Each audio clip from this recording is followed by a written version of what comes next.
Opa, e aí pessoal, tudo bem com vocês? Sejam muito bem-vindos a mais um vídeo aqui no meu canal. E hoje nós vamos fazer uma introdução à AWS, dando uma visão geral. Então, se você nunca ouviu falar sobre a AWS, ou você já ouviu falar, mas não entende muito o que é a AWS, acredito que esse vídeo vai ser muito útil para você. Bem, para a gente começar a nossa conversa de hoje, é muito importante a gente entender o conceito de computação em nuvem, né? Computação em nuvem é um setor que vem crescendo muito nos últimos anos. A AWS foi uma das pioneiras nesse setor. Hoje em dia a gente tem muitos outros provedores desse tipo de serviço, né? Nós temos a Google Cloud, que é a da Google, a Azure, que é o da Microsoft, tem o da IBM, tem da Apple, tem a Cloudera, entre muitos outros. Mas a AWS foi um dos primeiros ali a focar nesse tipo de setor, né? A AWS significa Amazon Web Services, né, que seria ali serviços web da Amazon. Normalmente quando a gente fala Amazon, o pessoal já liga direto com a loja virtual, mas o fato é que a Amazon vem focando cada vez mais aí em aparatos tecnológicos, e a computação em nuvem é uma delas, né? A AWS hoje é uma das maiores provedoras e prestadoras de serviço na área de computação em nuvem. Mas o que é computação em nuvem, no final das contas? Bem, para a gente entender aqui facilmente, digamos aí que eu quero armazenar ali uma determinada quantidade de dados no meu computador, né? Digamos ali que eu quero armazenar 2 terabytes de dados ali no meu computador. Bem, se o meu computador tem ali um único HD que tem apenas 1 terabyte, eu não vou conseguir fazer essa atividade. Provavelmente na hora de eu tentar fazer o upload desses 2 terabytes vai demorar muito tempo, eu não vou conseguir fazer o upload deles como um todo, né? E provavelmente tem um risco de, mesmo se eu tivesse 2 terabytes ali disponíveis, né, para alocar, eu provavelmente teria ali algum problema durante esse procedimento, justamente por conta de ser um procedimento que exige aí um certo processamento, né, para transferir os dados de um local para o outro, né, nesse caso de algum local para a minha máquina, para o meu notebook, para o meu computador. E aí, o que é que vem a computação em nuvem? A computação em nuvem vem da seguinte forma: bem, eu não quero gastar dinheiro comprando um HD, eu não quero gastar meu tempo, né, aguardando esses dados serem processados na minha máquina, porque minha máquina não vai ter ali uma infraestrutura própria para processar isso de uma maneira muito rápida. Eu também não quero gastar também com processador e outras coisas de infraestrutura para fazer esse tipo de atividade. Então o que é que eu faço? Eu passo essa responsabilidade para uma instituição, para um provedor do serviço de computação em nuvem. Ou seja, eu vou pegar um pedaço da infraestrutura desse provedor para justamente fazer esse processamento e esse armazenamento de dados para mim. E aí, eu não vou estar utilizando os recursos da minha máquina local, eu vou estar utilizando os recursos desse provedor. Por exemplo, o Google Drive. Quando eu armazeno um arquivo no Google Drive, eu não estou armazenando na minha máquina local. Eu estou armazenando em um HD do conjunto ali da infraestrutura da Google, né? E aí, eu pago, né, ali, claro que o Google Drive tem um espaço ali gratuito, né, mas eventualmente ali, se eu quiser uma determinada quantidade, eu pago equivalente a esse uso, né.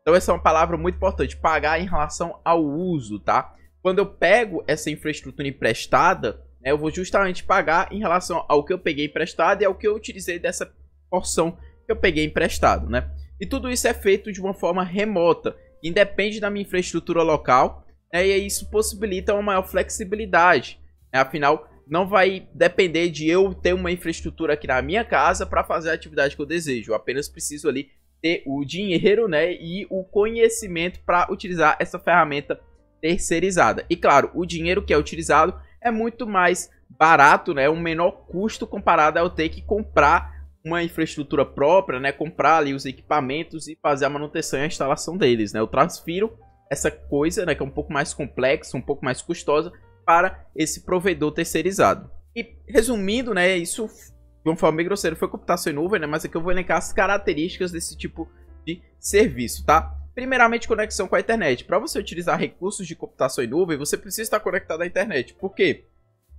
Você vai estar acessando uma infraestrutura terceirizada, você vai estar acessando um HD da Google que vai estar em outro local, que não está na sua casa, você vai estar acessando ali uma infraestrutura da Amazon, né, que não está na sua cidade, não está na sua região, não está na sua casa. Então você precisa estar conectado à internet para conseguir acessar esses recursos, né? à distância e justamente fazer ali a administração e gerenciamento desses recursos. Uma outra característica que já foi mencionada é o uso de hardware terceirizado. Eu estou pegando emprestado ali um pedaço da infraestrutura da Amazon, um pedaço da infraestrutura da Google, né, para utilizar ali para uma determinada atividade, seja armazenar uma informação, processar dados ou qualquer outro tipo aí de atividade computacional. Aqui, autoatendimento sob demanda, né? Vem um detalhe, eu capto o que eu desejo na hora que eu quero, ele já fica rapidamente disponível para mim, no caso da AWS, né? Assim que eu solicito, eu quero um serviço para armazenar ali um arquivo, né? E eu solicito o serviço da Amazon, que é especializado em armazenar um arquivo, eu já vou ter ali ele pronto para mim na hora, justamente com os parâmetros ali que eu configurar. Outro detalhe é que eu vou ser cobrado apenas baseado ao uso, apenas em relação à demanda, tá? E em computação em nuvem, né, dentro da AWS, a gente tem vários mecanismos que se adaptam automaticamente em relação à demanda, né? Então isso permite uma melhor otimização de custos, por exemplo. Outro detalhe é um agrupamento de recursos, né? A computação em nuvem é um ambiente que possui vários componentes ali integrados entre si. Se um componente falhar, isso vai dificilmente afetar o meu trabalho. Provavelmente aqui trabalhando na minha máquina local, eventualmente o meu HD, o único HD que eu tenho na minha máquina pode dar problema e claro, isso vai dar uma dor de cabeça. Eu não vou conseguir fazer nada que dependa desse HD. Eu teria que comprar um outro, né, dar algum jeito ali de recuperar o que foi perdido ali devido ao problema, né, que esse HD deu. Só que quando eu estou num contexto de um provedor de serviço em nuvem, né, por exemplo ali a Google Drive, se um HD da Google Drive dá problema, eu nem vou saber que isso aconteceu. Por quê? Porque eu não opero em cima de um único HD, eu opero em cima de um conjunto de vários HDs integrados entre si, de vários componentes ali interligados. Então quando um afeta, meio que existe toda um mecanismo de tolerância a falhas, né, de abstrações, que para mim não vai afetar em nada. E eu continuo ali mantendo a minha aplicação, a minha atividade, o meu serviço, que depende disso, em funcionamento. Então esse é um detalhe extremamente importante, né, e que é uma vantagem absurda da computação em nuvem.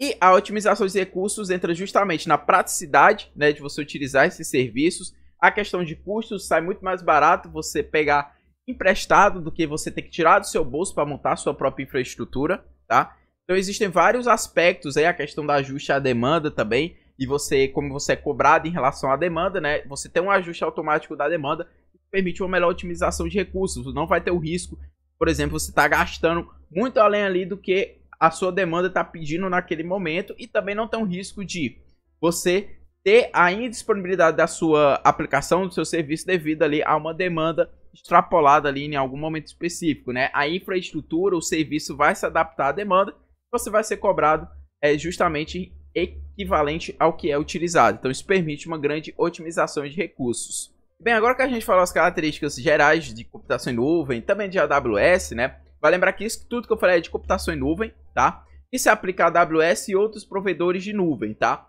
Mas agora eu vou puxar um pouquinho mais específico para a AWS. Por quê? Os serviços de computação em nuvem, eles no geral se dividem nesses três serviços, né? Que no caso são categorias de serviços, né? Software como serviço, plataforma como serviço e infraestrutura como serviço. Se você pegar o conjunto de serviços da Amazon, da AWS, você vai ver que eles vão se encaixar em um desses três grupos. Falando primeiramente de infraestrutura como serviço. Bem, infraestrutura como serviço é o seguinte, eu quero rodar uma aplicação, né? Eu tenho aqui uma aplicação que eu vou desenvolver, eu quero que ela seja executada dentro de uma máquina com algumas especificações ali de hardware, tipo uma determinada quantidade de memória RAM, uma determinada ali capacidade de processamento, tá? Eu tenho ali uma exigência, né?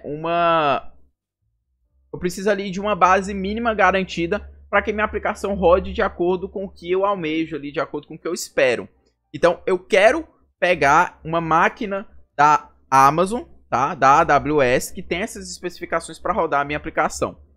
Isso é um exemplo de infraestrutura como serviço, né? A Amazon está ofertando ali detalhes da infraestrutura para você especificar e você utilizar aí nos fins que você almeja.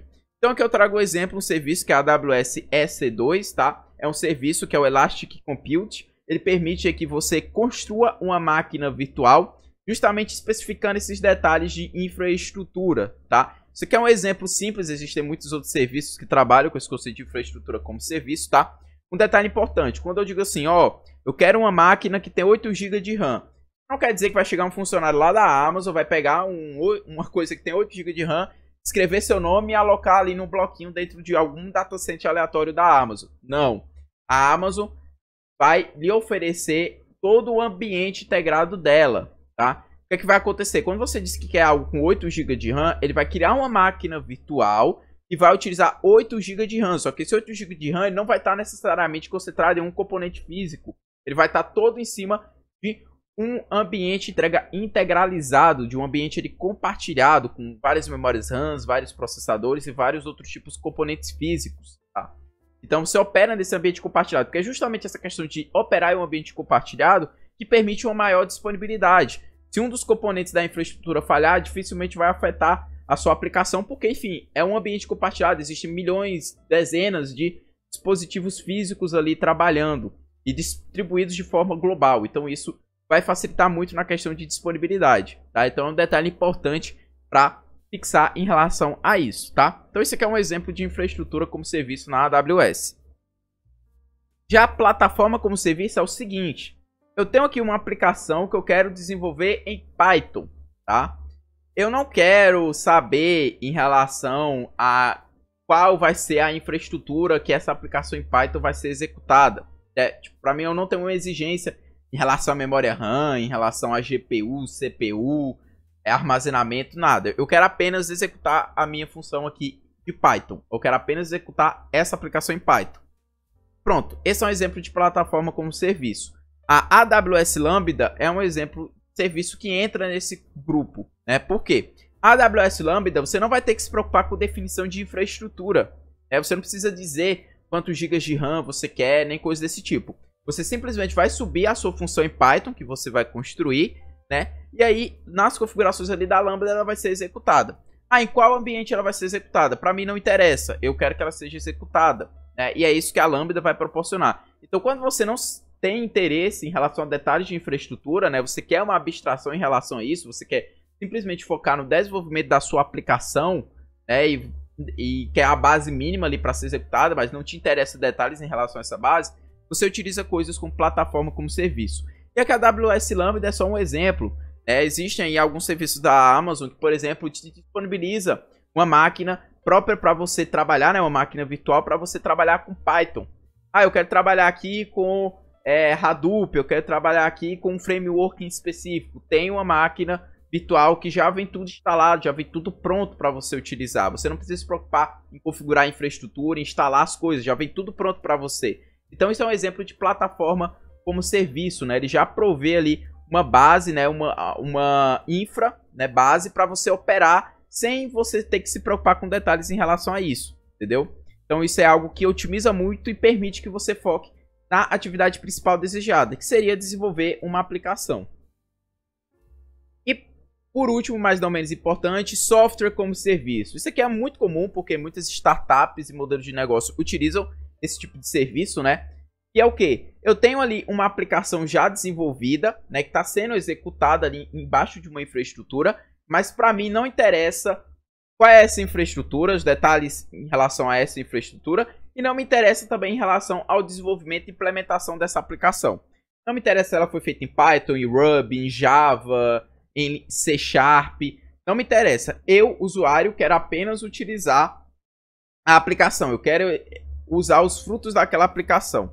Então isso é um exemplo de software como serviço. A Netflix. Quando você vai utilizar a Netflix, você nem pensa em relação à infraestrutura da Netflix, qual é os componentes físicos que eles utilizam. Também nem passa pela sua cabeça como é que eles construíram a Netflix, o que é que eles usam ali para front-end, back-end. Você quer simplesmente ver uma série, ver um filme, você já quer usar o objetivo final da aplicação. Então isso é software como serviço. Um exemplo dentro da AWS é o próprio console da AWS. Ela permite que você utilize os recursos da AWS, gerencie esses recursos por meio de uma visualização gráfica, né, por meio de um front-end. Às vezes você nem precisa codificar, né? A própria console ele facilita você fazer algumas atividades que tiram um pouco ali a necessidade de você codificar algo, tá? É uma aplicação que a própria AWS disponibiliza para facilitar o uso dos seus serviços para o usuário, né? Que aí vai pela necessidade de cada um. Mas bem, aqui eu citei alguns exemplos, né, apenas para facilitar a explicação em relação às categorias de serviços que a gente encontra dentro da computação em nuvem e aplicando para a AWS, mas quando a gente olha para a AWS em si, ela tem um grande agrupamento de serviços. Aqui nessa imagem só vem alguns, hoje em dia tem muito mais além desses que estão sendo exibidos, mas a AWS permite serviços de computação, né? Então se você quer rodar alguma aplicação, se você quer rodar um container, se você quer trabalhar ali com alguma estrutura, né, de software, a AWS provê serviços nesse sentido. Tem serviços envolvendo a parte de redes, a parte de analytics, né, você trabalhar ali com machine learning, com pipeline, fazer processos de ETL de dados, e tudo isso você encontra na AWS.